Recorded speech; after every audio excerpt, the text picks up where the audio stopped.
Welcome back to another MOF yoga class, guys. Today we're working the hip flexors and the lower body mobility and strength to make sure that you're able to do workouts like this. You're able to engage your core better, to be able to get deeper, wider or narrower squats and have lots of fun with your lower body, your knees, your ankles and more. To start off with, we're going to be working with our first exercise. Get both your legs in front. This one is called a seated abduction and adduction. So you open your feet into a butterfly position while you take the knee into an external and an internal rotation. The position of my feet remains stable. My upper body is upright.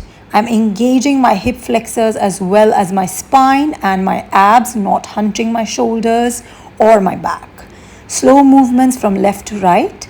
Your range of motion can be as small or as big as this. Make sure that you're breathing with the movement. As you inhale, you open the legs out. As you exhale, you crunch to take the leg in. We're going to do a few more reps on each side, maintaining the stable position of both your hip bones and your feet, only moving the flexors and maintaining the rest of the posture. Make sure you keep breathing while doing the movements as I repeat. The next exercise that we are going to be working on is our squat seesaws. This actually does not oppose your natural range of motion. So we're going to open up the ankles by pushing ourselves forward and then letting our bodies fall back onto our bum. We're using the hands to make sure that our posture remains as upright as possible. The third movement, we're going to try and get something heavy in front of us. I'm just using these handles because I have a full range of squat. So what you do is a calf raise in your squat. Expand your chest upright as you go deep into your deep squat. From there, you're going to place your hands back. So we're picking up the movement from the previous exercise, going into a reverse tabletop position and a calf raise and come forward. Press the heels into the floor, making sure that our knees are getting mobile with every movement. Exhale and push the heels off and come down. As you can see, when I'm going back into my reverse tabletop, my arms stay straight. I'm not bending the elbows and I'm not shrugging the shoulders.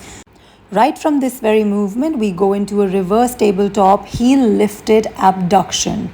So what you're doing is taking your knees away from the spine, opening them outwards and working on the inner and the outer thighs. Once you're done with a few reps, place your hips on the floor. The next one is seated leg lifts.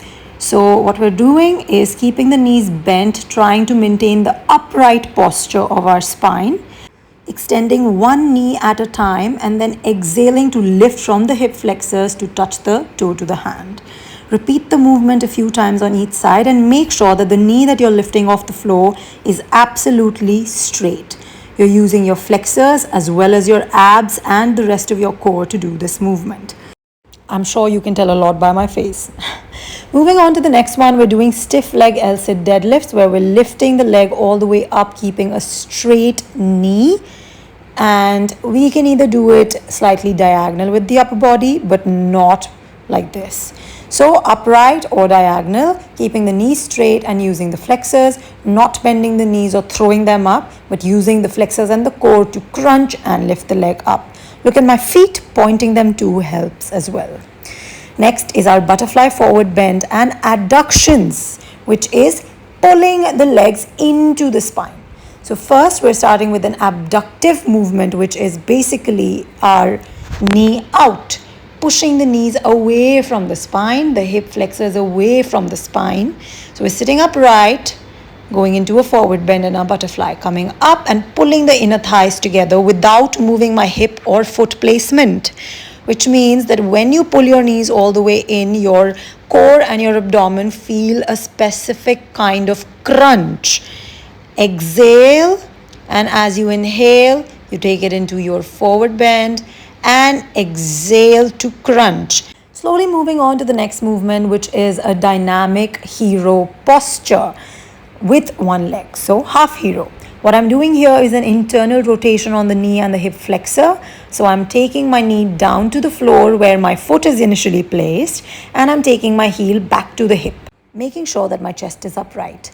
Slightly more advanced to that is the hip flexor knee drop, where I'm moving both my knees to the floor while my buttocks and my feet stay in a constant stance. Next one is a seated vertical abduction. I'm taking the front leg at a 90-degree angle and taking the back leg as well at a 90-degree angle, creating like a swastika with my legs. Slight lean to the front and lift the back leg off the floor, really working those abductors. From here, continuing into a half pigeon posture, straightening out my right leg, pointing it at the back, and working on tightening that glute at the back. As you can see, my knee lifts off the floor every time I tighten it, but my toes stay pointed and on the floor. Repeating the same movement on the other side so you can get another vision from the back. I'm going to turn it around 90 degrees at both legs and lift the knee off the floor. The knee off the floor from the side, making sure that our abductions are doing well. Again, point the toe at the back on the left hip and slowly go into a forward bend and then flex. What we're doing is engaging the muscles of our glutes on the left leg here. And from here, we're going to move on to the last movement for the day. I'm really glad if you've kept up till now. Lie down on your back, heels right under the knees and engaged core. Go into a glute bridge position without arching your mid or upper back, and extend into a leg raise. If you are not advanced, you can first pull the knee into the chest, straighten the leg and go into a negative leg raise. Once again, knee up and negative leg raise. And if you're slightly more advanced, you extend it forward and go into a full leg raise.